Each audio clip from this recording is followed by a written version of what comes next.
अस्सलाम वालेकुम स्टूडेंट्स। आज जो हमने टॉपिक स्टडी करना है केमिस्ट्री क्लास सेकेंड ईयर का, वो है हमारे पास ऑक्साइड ऑफ सिलिकॉन। हमने चैप्टर नंबर 3 को स्टार्ट किया था। इसको हमने दो पार्ट्स में देखा, ग्रुप 3 के एलिमेंट्स और फिर ग्रुप 4 के एलिमेंट। अभी हम ग्रुप 4 के जो एलिमेंट्स हैं उनके बारे में स्टडी कर रहे थे। उसमें हमने फर्स्ट जो दो एलिमेंट्स थे कार्बन एंड सिलिकॉन, तो इनकी प्रॉपर्टीज, इनका जो बिहेवियर है, इनके बारे में स्टडी किया। तो पीछे हमने स्टडी किया कंपाउंड्स ऑफ कार्बन। इसमें हमने कार्बन मोनोऑक्साइड और कार्बन डाइऑक्साइड का स्ट्रक्चर इसको डिस्कस किया। इसके बाद जो नेक्स्ट हमारे पास टॉपिक है वो है ऑक्साइड्स ऑफ सिलिकॉन। अब हमने ऑक्साइड्स देखते हैं सिलिकॉन के। तो कहते हैं कि सिलिकॉन हमारे पास क्या है, इसका जो ऑक्साइड है वो है सिलिकॉन डाइऑक्साइड SiO2 और इसे कहते हैं सैंड।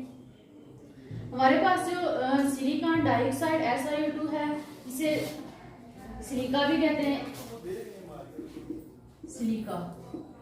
सिलिकॉन डाइऑक्साइड SiO2 इसका फार्मूला सैंड और इसे कहते हैं सिलिका। ये हमारे पास कॉमन और इम्पोर्टेंट कंपाउंड है सिलिकॉन का। अगर हम सिलिका के स्ट्रक्चर को देखें तो इसमें कहते हैं कि हमारे पास जो सिलिका का स्ट्रक्चर है उसमें सिलिकॉन एटम को अगर देखें तो वो बॉन्डेड है ऑक्सीजन एटम के साथ। और इनकी जो अरेंजमेंट है उसमें है कि हर जो एक सिलिकॉन है वो 4 ऑक्सीजन एटम के साथ बॉन्डेड है। सेंटर में हमारे पास क्या है, सिलिकॉन, ऑक्सीजन, ऑक्सीजन और ऑक्सीजन। तो जो एक ऑक्सीजन एटम है वो टेट्राहेड्रली 4 एक जो सिलिकॉन एटम है वो टेट्राहेड्रली 4 ऑक्सीजन एटम के साथ बॉन्डेड। टेट्रा मीन 4, हेड्रॉन कहते हैं कार्बन को।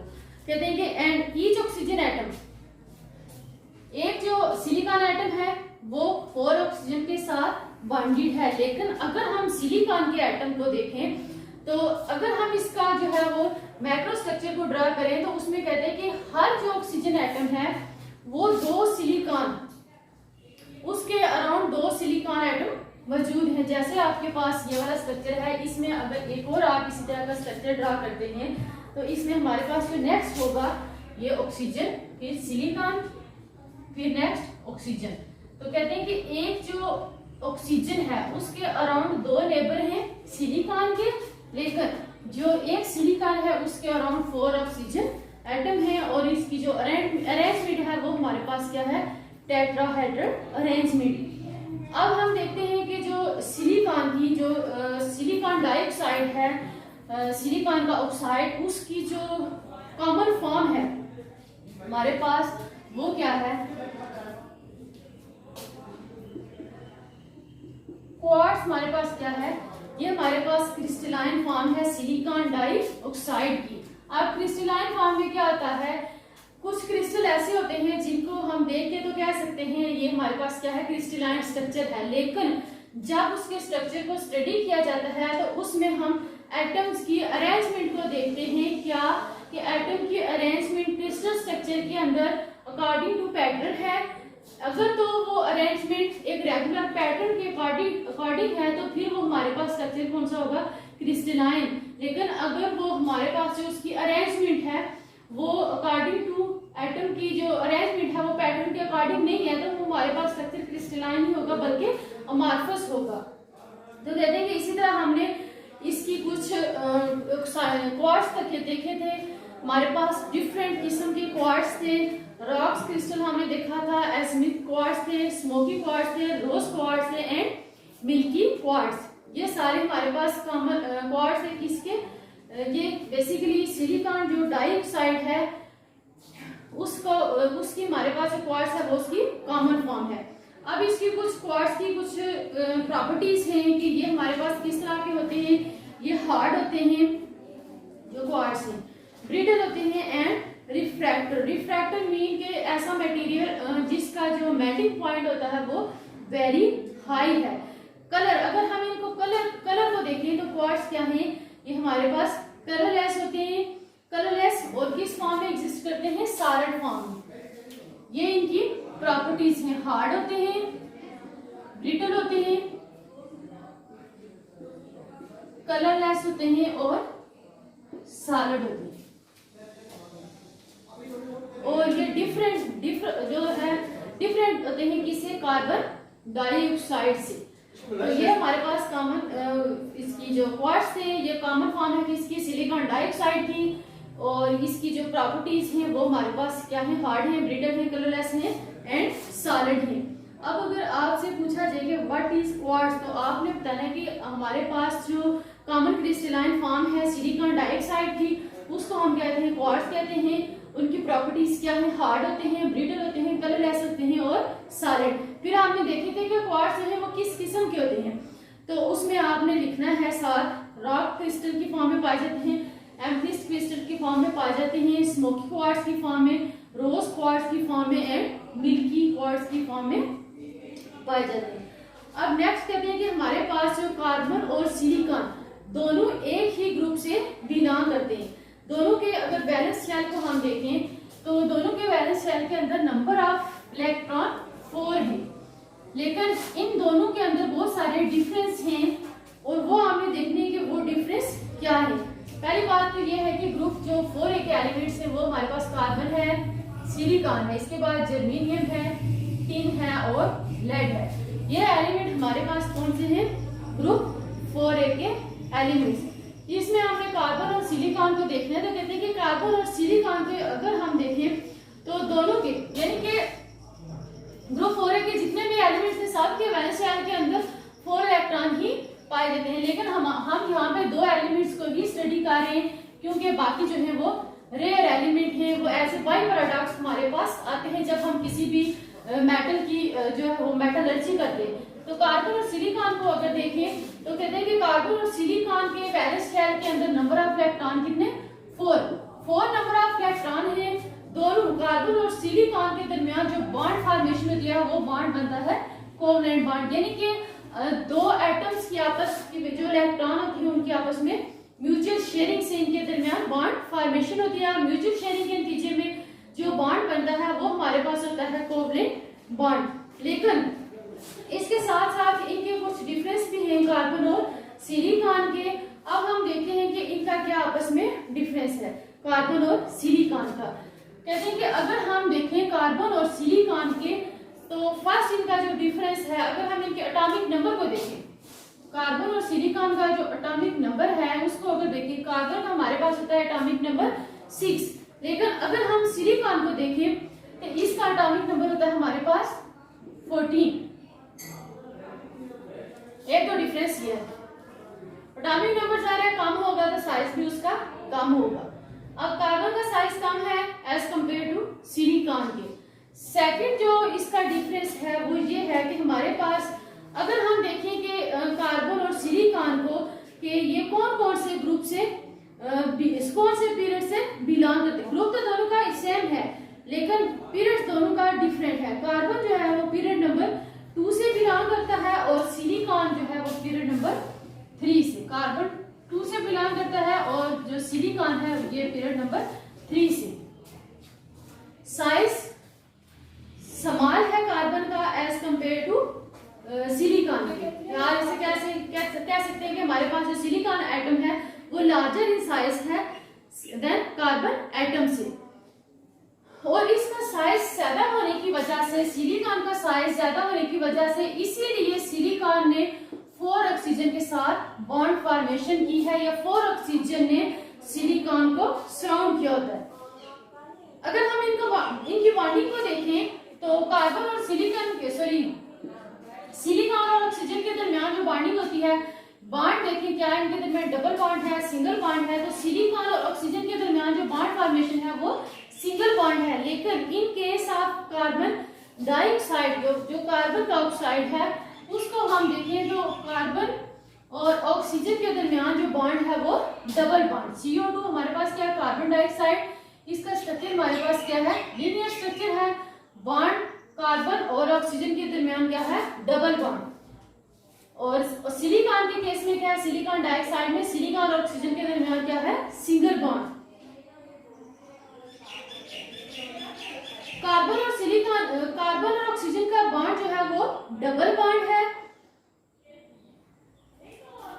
डबल बॉन्ड होने की वजह से अगर हम इसके स्ट्रक्चर को देखें तो इसका हमारे पास जो स्ट्रक्चर है वो क्या है, लीनियर स्ट्रक्चर है, सिमेट्री का स्ट्रक्चर है। अब सिमेट्री का स्ट्रक्चर कैसे है कि हम इसको दो इक्वल पार्ट्स के अंदर डिवाइड कर सकते हैं। तो ये इसका डिफरेंस था कार्बन का किससे, सिलिकॉन से। फर्स्ट क्या था डिफरेंस कि सिलिकॉन का हमारे पास साइज जो है वो लार्ज होता है एज कम्पेयर टू कार्बन के। सेकंड इसका डिफरेंस क्या है कि हम इसके बॉन्ड को देखें तो सिलिकॉन में कार्बन और ऑक्सीजन के दरमियान जो बॉन्ड फॉर्मेशन है वो सिंगल बॉन्ड है, और कार्बन और ऑक्सीजन के दरमियान जो बॉन्ड है वो डबल बॉन्ड है। लेकिन हमारे पास सिलिकॉन का साइज लार्ज होने की वजह से 4 ऑक्सीजन एटम ने सिलिकॉन को सराउंड किया हुआ है। तो कार्बन का साइज स्मॉल है, इसलिए इसके अराउंड 2 ऑक्सीजन है और उन्होंने डबल बॉन्ड फॉर्मेशन की हुई है। इसके बाद जो स्ट्रक्चर है कार्बन डाइऑक्साइड का, ये हमारे पास स्ट्रक्चर को देखें तो ये लीनियर स्ट्रक्चर होता है। सिलिकॉन डाइऑक्साइड का स्ट्रक्चर हमारे पास क्या है, टेट्राहेड्रल है, और इसके दरमियान क्या है, सिलिकॉन कार्बन डाइऑक्साइड का जो स्ट्रक्चर है इसमें सिमेट्री पाई जाती है, यानी कि हम इसको सेंटर से 2 इक्वल पार्ट्स के अंदर डिवाइड कर सकते हैं। इसके बाद हमारे पास जो कार्बन डाइऑक्साइड ये क्या है, वोलेटाइल नेचर है और वेरी रिएक्टिव है। इसके बाद कहते हैं कि सिलिकॉन एटम को अगर हम देखें तो इसमें सारी बात सिलिकॉन और जो कार्बन डाइऑक्साइड का स्ट्रक्चर है उसी के बारे में डिस्कस किया हुआ है कि सिलिकॉन को 4 ऑक्सीजन ने सराउंड किया हुआ है और कार्बन डाइऑक्साइड के अराउंड जो है वो 2 ऑक्सीजन है। आप कहते हैं कि सिलिकॉन एटम जो है इसके अराउंड 4 ऑक्सीजन है और इनके दरमियान सिंगल बॉन्ड फॉर्मेशन है। टेट्राहेड्रल बॉन्ड जो स्ट्रक्चर है वो हमारे पास क्या है, टेट्राहेड्रल स्ट्रक्चर है। और जब ये स्मॉल मॉलिक्यूल आपस में सिलिकॉन डाइऑक्साइड SiO2 जो है ये आपस में कंबाइन होंगे तो हमारे पास एक मैक्रो मॉलिक्यूल, अब मैक्रो मॉलिक्यूल स्ट्रक्चर फॉर्मेशन होगी, यानी कि मोनोमर यूनिट्स जो हैं वो कंबाइन होंगे और वो एक लार्ज पॉलीमर बनाएंगे। अब मोनोमर क्या होंगे, हमारे पास सिलिकॉन डाइऑक्साइड SiO2 हमारे पास क्या है, एक मोनोमर। जब ये बहुत सारे मोनोमर आपस में कंबाइन होंगे, लिंक करेंगे तो हमारे पास एक बहुत लार्ज स्ट्रक्चर फॉर्मेशन होगी।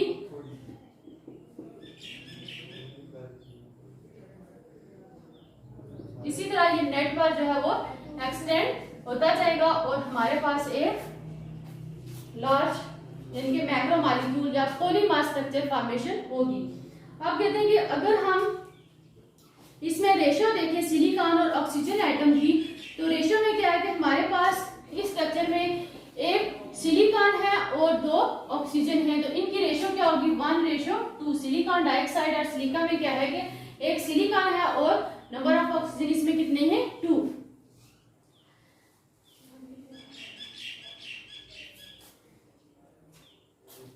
अब कहते हैं कि अगर ये हमारे पास जो नेटवर्क है इसको हम देखें तो इसमें क्या होता है कि हमारे पास जो सिलिकॉन एटम है और ऑक्सीजन, इस नेटवर्क के अंदर वाली साइड में अगर हम देखें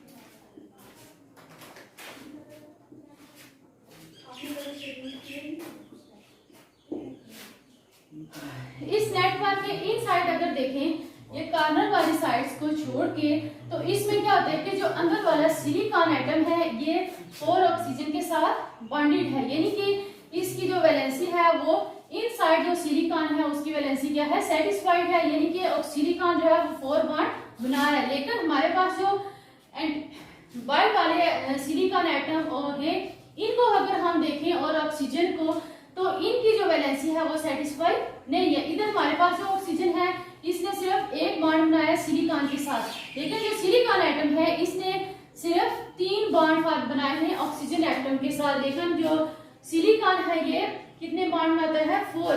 तो यहाँ पे अगर हम एंटीरियर स्ट्रक्चर को देखें तो एंटीरियर में तो सिलिकॉन की वैलेंसी और ऑक्सीजन की वैलेंसी सेटिस्फाइड हो रही है, लेकिन जो हमारे पास एक्सट्रीम पे आ रहे हैं इनकी वैलेंसी सेटिस्फाई नहीं हो रही, इसलिए ये जो सरफेस है इनकी ये क्या है, मोर रिएक्टिव है। रिएक्टिव क्योंकि जाहिर है इन्होंने अपनी वैलेंसी को सेटिस्फाई करना है, सेटिस्फाई करने के लिए ये क्या करेंगे, किसी दूसरे के साथ रिएक्ट करेंगे और बॉन्ड फॉर्मेशन करेंगे सिलिकॉन और ऑक्सीजन। और सिलिकॉन और ऑक्सीजन का दरमियान जो बॉन्ड है सिंगल बॉन्ड है और ये वेरी स्ट्रॉन्ग बॉन्ड है सिलिकॉन और ऑक्सीजन का। इसके बाद कहते हैं कि हमारे पास इसी तरह ये जो नेटवर्क है ये एक्सटेंड होता जाएगा। जितने हम सिलिकॉन डाइऑक्साइड को एक दूसरे के साथ कंबाइन करते जाएंगे ये ओवरऑल जो नेटवर्क है ये एक्सटेंड होता जाएगा और हमारे पास जो है वो एक मैक्रो मॉलिक्यूल और पॉलीमर की फॉर्मेशन होगी। अब कहते हैं कि अगर हम डिफरेंट जो हमारे पास फॉर्म है क्रिस्टलाइन फॉर्म है सिलिका की उनको हम देखें तो उसमें स्पेशल पैटर्न तो रिपीट हो रहा है कि ये हमारे पास एक पैटर्न है जो बार बार चीज रिपीट हो रही है। सिलिकॉन और दो ऑक्सीजन बार बार रिपीट हो रहे हैं इस नेटवर्क के अंदर, इस लैटिस के अंदर।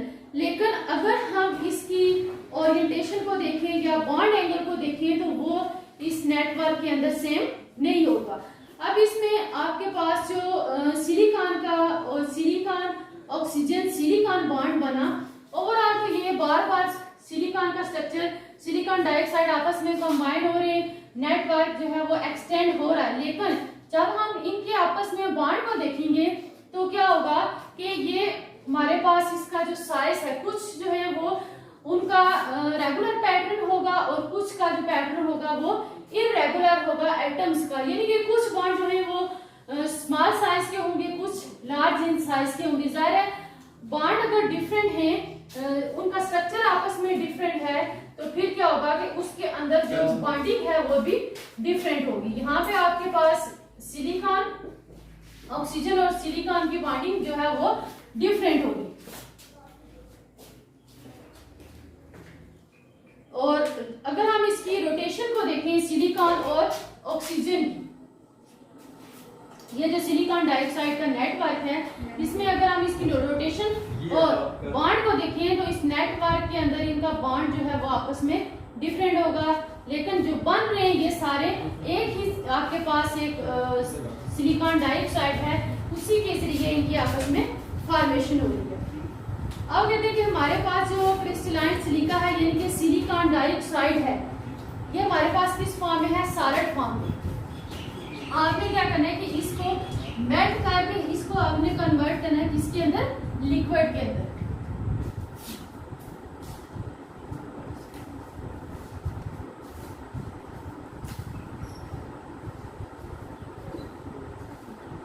क्रिस्टलाइन जो सिलिका है इसको हमने मेल्ट करके किसके अंदर कन्वर्ट करना है, लिक्विड के अंदर।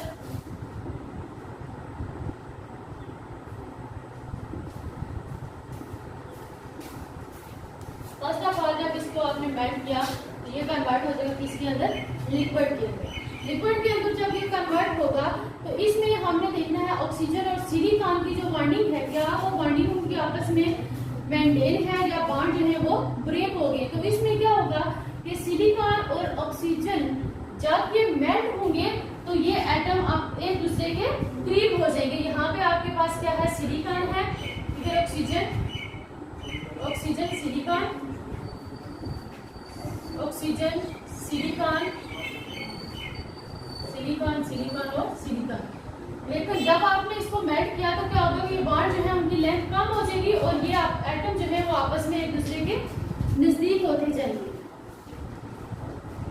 मेल्टिंग के बाद हमने इसको कूल करना है और कूलिंग के बाद हमने देखना है ये किस फॉर्म में कन्वर्ट होता है। मेल्टिंग के बाद हमने इसको जब कूल किया तो इसका टेम्परेचर हमने इतना ड्रॉप कर देना है कि ये जो हमने मेल्ट किया ये दोबारा क्रिस्टलाइन फॉर्म के अंदर कन्वर्ट ना हो।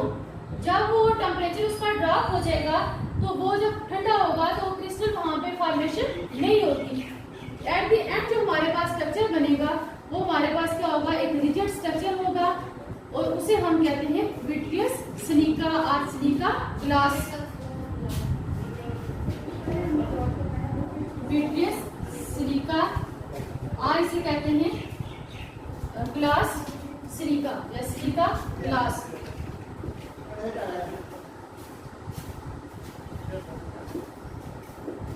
सिलिका हमारे पास क्या था, सॉलिड फॉर्म में था, क्रिस्टलाइन फॉर्म में।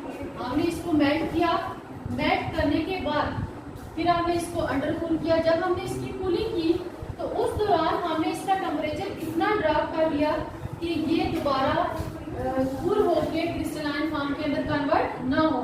जब ये क्रिस्टलाइन फॉर्म के अंदर कन्वर्ट नहीं होगा होगा तो जो हमारे पास जो स्टेज आएगी वो हमारे पास एक रिजिड सा मैश बन जाएगा, और वो जो रिजिड सा हमारे पास मैश बनेगा उसे हम कहते हैं विट्रियस सिलिका और सिलिका ग्लास। तो अब हमने देखना है कि जो विट्रियस सिलिका है इसकी प्रॉपर्टीज क्या है।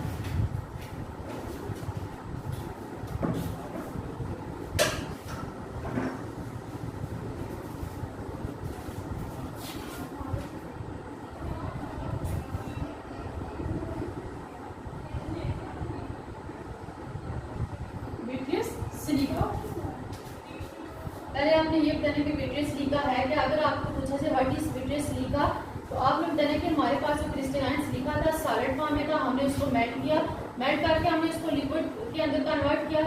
लिक्विड फॉर्मेशन के बाद फिर हमने उसकी कूलिंग की, और कूलिंग के बाद जो हमारे पास मैश आया वो हमारे पास क्या था, विट्रियस सिलिका। अब इसकी प्रॉपर्टीज है, फर्स्ट इसकी प्रॉपर्टी क्या है, ये क्या है, ट्रांसपेरेंट।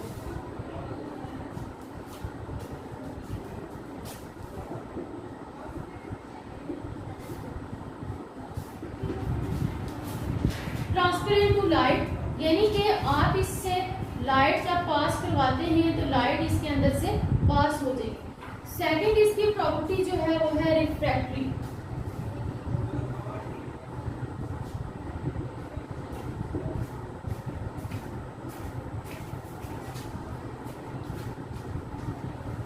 जो हमारे पास विट्रियस सिलिका है ये क्या है, एक रिफ्रैक्टरी मटेरियल है। रिफ्रैक्टरी मटेरियल हम उस मटेरियल को कहते हैं जिसको मेल्ट करने के लिए हाई टेम्परेचर प्रोवाइड करना पड़ता है। अब यहाँ पे लिखा हुआ है कि does not soften below 1500 to 1600, यानी कि हमारे पास जो विट्रियस सिलिका है अगर हम इसको देखें तो ये हमारे पास 15 to 1600 डिग्री सेल्सियस जो टेम्परेचर है इससे बिलो ये मेल्ट नहीं होगा। इससे हाई टेम्परेचर होगा तो तब जाके ये हमारे पास क्या होगा, मेल्ट होगा। नेक्स्ट इसकी जो प्रॉपर्टी है वो है thermal expansion, very low thermal expansion. Thermal में हीट एक्सपेंशन के क्या वो फैल रहा है या नहीं। अब कहते हैं कि थर्मल एक्सपेंशन कि जब हम किसी भी मटेरियल को हीट करते हैं, ज़ाहिर है आप उसको हीट करेंगे उसका टेम्परेचर इंक्रीज होगा। क्या वो मटेरियल टेम्परेचर के हीट करने से उसका जो वॉल्यूम है या उसकी जो शेप है क्या वो चेंज हो रही है या नहीं। तो यहाँ पे हमारे पास क्या है, जो विट्रियस सिलिका है ये वेरी लो थर्मल एक्सपेंशन जो है वो शो करता है। नेक्स्ट इसकी प्रॉपर्टी है एक्सीलेंट इंसुलेटर, यानी कि इसके अंदर फ्री इलेक्ट्रॉन की मूवमेंट नहीं है, तो इसलिए ये हमारे पास क्या है, एक एक्सीलेंट इंसुलेटर है। नेक्स्ट इसकी जो प्रॉपर्टी है विट्रियस सिलिका की, हार्ड होते हैं, ब्रिटल होते हैं और इलास्टिक होते हैं। इसके बाद जो इसकी नेक्स्ट प्रॉपर्टी है वो है सॉल्युबिलिटी, कि आया हमारे पास जो विट्रियस सिलिका है क्या ये वाटर सॉल्युबल है या नहीं। तो विट्रियस सिलिका को अगर हम देखें तो ये हमारे पास वाटर सॉल्युबल नहीं है बल्कि क्या है, इनसॉल्युबल। इसके बाद अगर इसके रिएक्शन को देखा जाए तो ये क्या होते हैं, इनर्ट होते हैं, रिएजेंट के साथ रिएक्शन शो नहीं करते। इनर्ट वो होते हैं जो रिएक्शन शो नहीं करते या बॉन्डिंग में इन्वॉल्व नहीं होते। इसके बाद नेक्स्ट इसकी जो प्रॉपर्टी है resistant to what, acid, all acid, यानी कि हमारे पास जो विट्रियस सिलिका है ये एसिड के साथ रिएक्ट नहीं करता। जब आप इसका एसिड वगैरह के साथ रिएक्शन करवाते हैं, जितने भी एसिड हैं, नाइट्रिक एसिड है, सल्फ्यूरिक एसिड है, हाइड्रोक्लोरिक एसिड है, फास्फोरिक एसिड है, जितने भी एसिड, कार्बोनिक एसिड है, तो उनके साथ ये रिएक्शन शो नहीं करेगा। लेकिन विट्रियस सिलिका जो है वो सिर्फ और सिर्फ आपके पास जो हाइड्रोफ्लोरिक एसिड है इसके साथ रिएक्ट नहीं करेगा, सॉरी इसके साथ रिएक्ट करेगा, लेकिन बाकी जितने भी एसिड्स हैं उनके साथ ये रिएक्शन शो नहीं करता। तो ये थी प्रॉपर्टीज ऑफ विट्रियस सिलिका। तो अगर हम इसको रिकॉल करें तो हमारे पास क्या था, टॉपिक हमारा था वो था ऑक्साइड्स ऑफ सिलिकॉन। पहले इसमें जो हमने बात देखी वो था कि सिलिकॉन हमारे पास क्या है, इसे हम कहते हैं सिलिकॉन डाइऑक्साइड SiO2, आई से क्या कहते हैं सिलिका और सैंड। फिर हमने इसके स्ट्रक्चर को देखा कि इसका स्ट्रक्चर हमारे पास क्या होता है, टेट्राहेड्रल स्ट्रक्चर होता है जिसके 4 कार्बन के ऊपर ऑक्सीजन होते हैं और इसके सेंटर में क्या होता है ऑक्सीजन। जो सिलिकॉन, 2 ऑक्सीजन सिलिकॉन जो है वो आपस में एक ऑक्सीजन के साथ एक ऑक्सीजन के जरिए बॉन्डेड होते हैं, और इसमें या हम ये कह सकते हैं कि एक जो ऑक्सीजन है उसके नेबर में 2 सिलिकॉन है। इसके बाद हमने देखा कि ऑक्सीजन हमारे पास जो सिलिकॉन डाइऑक्साइड है, क्वार्ट्ज जो है वो सिलिकॉन डाइऑक्साइड जो है ये उसकी कॉमन फॉर्म है। सिलिकॉन डाइऑक्साइड की जो कॉमन फॉर्म है वो हमारे पास क्या है, क्वार्ट्ज है। क्वार्ट्ज ने फिर उसकी प्रॉपर्टीज कुछ थी कि ये हार्ड होते हैं, ब्रिटल होते हैं और कलरलेस होते हैं, सॉलिड होते हैं। फिर हमने उसकी टाइप्स देखी कि हमारे पास ये क्वार्ट्ज जो है वो किस किस्म के होते हैं। इसके बाद जो डिफरेंस है कार्बन और सिलिकॉन का, कि हमारे पास जो कार्बन है और सिलिकॉन का साइज लार्ज है। लार्ज साइज होने की वजह से सिलिकॉन को 4 ऑक्सीजन ने सराउंड किया होता है, और कार्बन जो उसका ऑक्साइड है, कार्बन डाइऑक्साइड, इसका साइज स्मॉल है। यानी कि सिलिकॉन जो है उसमें एटॉमिक नंबर उसका हमारे पास 14 था और कार्बन का 6 था। इसके बाद जो इनका स्ट्रक्चर है वो हमने देखा कि सिलिकॉन का हमारे पास टेट्राहेड्रल स्ट्रक्चर है, और जो कार्बन डाइऑक्साइड का स्ट्रक्चर है वो हमारे पास क्या है, एक लीनियर स्ट्रक्चर है। फिर हमने इसकी सिमेट्री देखी, तो कार्बन डाइऑक्साइड के अंदर क्या है, सिमेट्री पाई जाती है, यानी कि हम इसको 2 इक्वल पार्ट्स के अंदर डिवाइड कर सकते हैं। इसके बाद इसकी बॉन्डिंग थी कि जब हमारे पास ये मोनोमर जो है सिलिकॉन डाइऑक्साइड के कंबाइन होते जाएंगे तो ये हमारे पास एक लार्ज नेटवर्क बनेगा, और ये जब इसकी नेटवर्क को हमने देखा तो इनसाइड हमने देखा कि हमारे पास जो सिलिकॉन है उसकी बॉन्डिंग तो पूरी हो रही है, यानी कि जो नेटवर्क के इनसाइड वाले आइटम्स हैं सिलिकॉन और ऑक्सीजन के, उनकी वैलेंसी तो सेटिस्फाइड है, लेकिन जो एक्सट्रीम साइड पे हैं, जो बाहर वाली साइड पे हैं, वो उनकी वैलेंसी सेटिस्फाई नहीं है। तो वैलेंसी सेटिस्फाइड ना होने की वजह से ये क्या है, रिएक्टिव है, ये किसी भी और एटम के साथ रिएक्ट करके बॉन्डिंग को कंप्लीट कर सकते हैं। इसके बाद हमने देखा कि अगर हमारे पास डिफरेंट फॉर्म है सिलिका की, तो इसमें जो पैटर्न है वो तो रिपीट हो रहा है लेटर्स के अंदर, लेकिन उसमें जो एंगल है वो और जो उसकी रोटेशन है वो क्या है, डिफरेंट है। डिफरेंट स्पीशीज के अंदर डिफरेंट जो हमारे पास स्पीशीज है उसमें सिलिकॉन, ऑक्सीजन, सिलिकॉन इनका बॉन्ड एंगल और सिलिकॉन और ऑक्सीजन की जो रोटेशन है वो डिफरेंट थी। इसके बाद हमने देखा कि विट्रियस सिलिका हमारे पास क्या है, तो विट्रियस सिलिका हमारे पास क्या है कि सिंपली हमारे पास जो सिलिका है क्रिस्टलाइन फॉर्म में, उसको हमने क्या करना है, मेल्ट करना है। मेल्ट करने के बाद फिर हमने उसकी क्या करनी है, कूलिंग। जब वो लिक्विड के अंदर कन्वर्ट हो गया तो फिर हमने उसकी कूलिंग करनी है। जब हमने कूलिंग करनी है तो उसका टेम्परेचर हमने और डिक्रीज कर देना है कि वो जो कूल होके क्रिस्टल के अंदर कन्वर्ट ना हो, बल्कि एक डिफरेंट किस्म का विस्कस मैस जो है वो बन जाए। जब हमने उसको सुपर कूल किया, सुपर कूलिंग के बाद हमने देखा एट द एंड हमारे पास जो मैस बना वो एक डिफरेंट किस्म का स्ट्रक्चर मैस बन गया, रिजिड था और हाईली अंडरकूल्ड लिक्विड बन गया। और जो हमारे पास वो हाईली अंडरकूल्ड लिक्विड था उसको हमने नाम दिया था इसका विट्रियस सिलिका का। हाईली अंडरकूल्ड लिक्विड जो है वो हमारे पास क्या था, विट्रियस सिलिका। इसके बाद जो इसकी प्रॉपर्टीज थी कि हाई ट्रांसपेरेंस टू लाइट, यानी कि इससे ये इतना शफाफ होता है कि इससे लाइट जो है वो पास हो सकती है। विट्रियस सिलिका और ग्लास लाइक सिलिका भी इसे कहते हैं। इसके बाद ये क्या था कि ये रिफ्रैक्टरी मटेरियल था, वेरी रिफ्रैक्टरी मटेरियल था कि वो मटेरियल जिसका मेल्टिंग पॉइंट क्या होता है, हाई होता है, यानी कि हमारे पास ये जो था इसको हम 1500 to 1600 डिग्री सेल्सियस जो बिलो टेम्परेचर है उस पे मेल्ट नहीं कर सकते। वेरी लो थर्मल एक्सपेंशन भी, हार्ड थे, ब्रिटिश थे। इसके बाद हमने इसके रिएक्शन को देखा और सॉल्युबिलिटी को।